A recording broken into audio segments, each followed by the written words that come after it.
Hi everybody. Let's take a look at this cost classification problem. And now I'm reading just the top part of the screen here to the left of my mouse. Classify each cost as either variable or fixed with respect to the number of units produced and sold. Also indicate whether each cost would typically be treated as a direct cost or an indirect cost with respect to the units of product.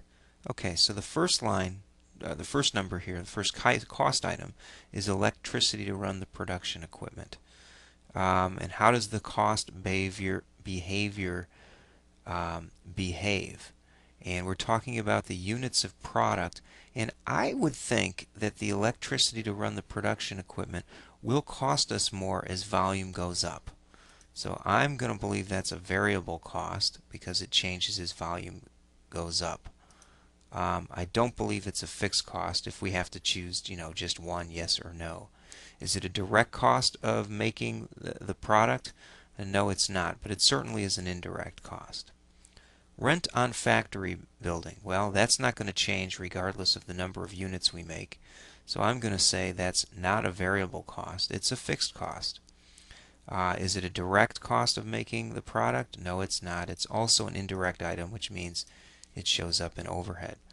Cloth used to make drapes. That's certainly a variable cost if we're making drapes. Okay, so I'll set that as yes. Is it a direct cost? You bet. It's direct materials. So it's not an indirect cost. Production superintendent's salary. My guess that it is in most environments. The salary is not at all tied to the quantity of product we're making, so I see that as a fixed expense. It's not a direct cost because the superintendent doesn't work directly on the product, so it is an indirect cost. The wages of laborers assembling a product. Well, that's a variable cost. I think the more products we make, the greater our total cost of labor will be. So we'll set that to yes. Is it a direct cost? Yes, it is. Direct labor. They work directly on the product. Depreciation of air purification equipment used to make furniture. Okay, I think depreciation in most instances will be depreciated on a time basis, which means the depreciation expense is not directly related to the number of units we make. Therefore, it's a fixed cost related to the production that we're making. Is it a direct cost? No. It's indirect because it doesn't have a direct relationship with the products that are being worked on. It has an indirect relationship to the products. Janitorial salaries. I think they're not a variable cost. I think they're a fixed cost. I think we're going to pay the same amount of janitorial salaries regardless of how volume changes. And that's within a reasonable range of activity.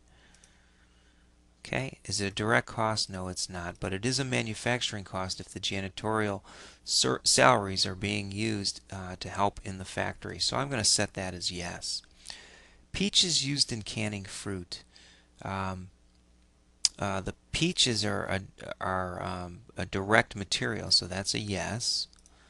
And for direct cost, direct material makes it a yes as well. So it's both variable and direct, right? The more fruit we can, the more peaches we need, and so the cost of the peaches will go up. Lubricants for production equipment. Well, that's, does lubricants have a direct relation, a variable relationship to production? I'm not really sure. I'd be inclined to say no, that even if we increase the use of the equipment, it's not going to take that much more or any more lubricants. The production operates over time, but I could be wrong. That could depend on the actual equipment that's being used. So I'm going to go with no, even though I think it could go either way. Lubricants for the production equipment, I think, are going to be more of a fixed cost, assuming the production equipment is running at a certain level regardless of what the volume goes through. Again, my assumptions could be wrong. We'll check our answers in a little bit. Lubricants for production equipment is not a direct cost, it's an indirect cost. Sugar used in soft drink production. Well, there's a direct cost, and it's a variable cost, not a fixed one, because the more soft drink we make, the more sugar we make. It's a direct cost of making our drink. So we'll set that as yes, and indirect equal to no. Property taxes on the factory, probably not a variable cost, probably is a fixed cost, meaning the taxes are assessed on the value of the beginning. It has no relationship to the volume of production that's taking place in the factory. So it's not a direct cost, it would be an indirect cost. Wages of workers painting a product. Again, they're direct labor, so I think the more we paint, the more we're going to have to pay them. It's a variable cost. Wages of workers painting a product. Is it a direct cost? Yes. They're called direct laborers because they're the ones actually painting the product. Depreciation on cafeteria equipment. All right, well, the cafeteria, I'm assuming, is being used by factory workers. It's not going to have any kind of relationship to the volume of what we're making in the factory. So I'd say it's going to behave more like a fixed cost. Does it have a direct relationship to the products? No. Does it have an indirect relationship to the products? And I'd be inclined to say no. The cafeteria has nothing to do with manufacturing the product. But again, this could be subject to a little bit of interpretation. If the cafeteria was used solely for factory workers, then I could see the cafeteria as being a fringe benefit of the factory, and therefore the depreciation on the factory cafeteria would be considered an indirect cost. But I'm going to assume in this business the cafeteria is being used by salespeople, by everybody, not just the factory workers. So I'm going to leave it where I have it. We'll check our answers in a little bit. Insurance on a building used in producing helicopters. I don't think the insurance will vary with the dollar amount of helicopters we make, but it might. I have seen policies where sales were a consideration in determining the premium. But slight variations, it won't change. Slight variations in volume, I'll say. So is it a fixed cost? I'm going to say yes. Is it a direct cost? No. It's part of manufacturing overhead. It will be allocated to the cost of building the helicopters, right? But the insurance itself isn't directly related to manufacturing the helicopters. It's an indirect relationship. Cost of rotor blades used in producing helicopters. That's a raw material. The more helicopters we make, the more blades we'll need. So we'll set that as a variable cost rather than a fixed cost. Is it a direct cost? Yes, it is. It's part of the direct materials being used to make the helicopter. And we'll set this equal to no. And with that, what we can do is click on check my work and see how close my logic was to our textbook authors, or the authors of this assignment. So we're going to get a little screen that pops up. And so far we look good on 1 through 7. Let's slide on over. Now we've got one error. Rent on the factory building. I said it was not an indirect cost, and that's just a pure oversight, everyone.